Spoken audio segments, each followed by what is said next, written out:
Welcome back to the Budget Gamer channel, where we bring you critical and in-depth reviews of just about every indie game we can get our hands on, and today we're going to be taking a look at TRRT, or Terrorhythm, for the Nintendo Switch. And though it does have terror in the title, no, this is not another horror-themed indie game. Think terror more like dictatorship versus terror like bump in the night. Terrorhythm, as you can probably tell by the word rhythm in the title as well, is a rhythm-based game. But despite being a rhythm game, it's not only an action title, but it also has a story, and I'm going to tell you about the story while you watch some kind of stock footage of me playing through the highly suggested tutorial. More or less the entire world, or maybe just the country that you're living in, was taken over by a ruthless dictatorship that kind of put the kibosh on sound. It's the era of silence, but there are a select few people who remember the majesty of music, and it's their job to bring the beat back. And obviously bringing sound back into this silent environment is a bit of a crime, and you're going to be hunted down by the cybernetic minions of this dystopian government. And that pretty much brings us into the actual gameplay of Terrorhythm. The controls are incredibly simple. It's pretty much a 4-button game. You can either attack to the left or the right with the left and right bumpers, or you can expand your attack range by pressing X, or power up for a charge move by pressing B. And obviously, being a rhythm game, every single one of your movements, whether it's attacking to the left or the right, expanding your range, or charging your attacks up, will have to be done on the rhythm. You can perform actions off rhythm or on the half beat, but it's going to break your multiplier if you actually miss a beat, and that does actually have a significant effect later. In every hardcore techno-based level though, you'll be aggressed by minions from the left and the right as they converge on you in the center of the screen. And while initially a simple pop to the face is going to kill any random minion, you'll slowly encounter different styles, such as larger mobs that require a couple of hits, or even pairs of mobs that do require a charged attack. You aren't limited to just your fists and feet though, as every so often taking a mob down will grant you access to a weapon, such as a throwable ranged ring, or a gigantic death scythe, or even a katana. Each of these will be sufficiently stronger than your standard physical combat and grant you different attack ranges to make some real significant progress in the onslaught of mobs coming toward you. But each one of these weapons will only last for a few attacks, and pretty soon you'll be back down to fists and feet.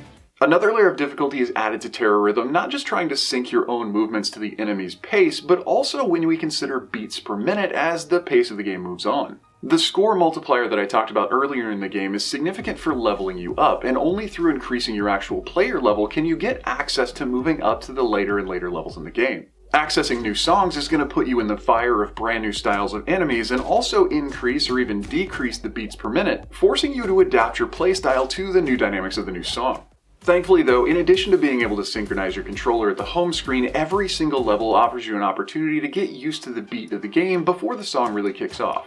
Moving away from the general story and mechanics of the game though, obviously the visuals in Terrorhythm are going to be a huge draw. They are crisp and clean and work really well to paint this picture of this cyberpunk neo-dystopian future. And the lights and the sounds and the character animations, they're just really clean and enjoyable. The music in the game too, if you are a techno fan, is going to be a huge draw. I've been a techno fan since I was like 13, and yeah, if I can download the soundtrack, I'm going to. But despite all of this coolness, despite having the unique opportunity to play a rhythm game as also an action combat title, and aside from the graphics and the really awesome vibes in the audio, there are a few things that a player might want to note before they dive in. One of these being a bit take it or leave it, but if you have played Terrorhythm on any other platform, such as iOS or even its Steam version, you had the ability to import your own music and play any track you wanted. Unfortunately, the Nintendo Switch doesn't allow players to upload their own content, so for the Switch version, you're pretty much locked into only the songs available. And so while that's probably neither here nor there for most players, for anyone who does have extra experience with the game, that might be a bit of a deal breaker. The real critique, and the one that you've probably already noticed if you've been paying attention to the visuals over my shoulder, is lag. As a high-speed, fast-paced rhythm game with an actual combat dynamic, lag is something that you really don't want to have. And the further you get into the game, the faster the pace of the beat, the more enemies are converging on you at the same time. I don't know if it's overloading the Switch's tiny little processor or it's actually a software issue, but you will occasionally have enemies glitching in half a beat and stealing some of your health. And if you are a hardcore or more competitively minded gamer, this is probably going to be a bit of a deal breaker. All in all though, as a total package, Terrorhythm is a pretty satisfying experience. It's got great graphics, great audio, it's tight, simple button controls, and despite the occasional lag spike, it's still pretty satisfying. And so for only a couple bucks in the eShop, if you are a rhythm gamer who's not too terribly competitive with their score, or you're an action gamer who's ready to try a new style, TRRT might be worth taking note of. But anyway, that does about wrap up the review of Terrorhythm on the Nintendo Switch. So if you enjoyed the review, or especially if you found it helpful, feel free to throw me a comment or a like to show your support. And don't forget to click that little bell icon when you subscribe to stay updated with the latest content. There are new and unique indie games coming out literally every single day, and whether it's a hard pass or a legit unforgettable gem, you're probably going to find out about it right here.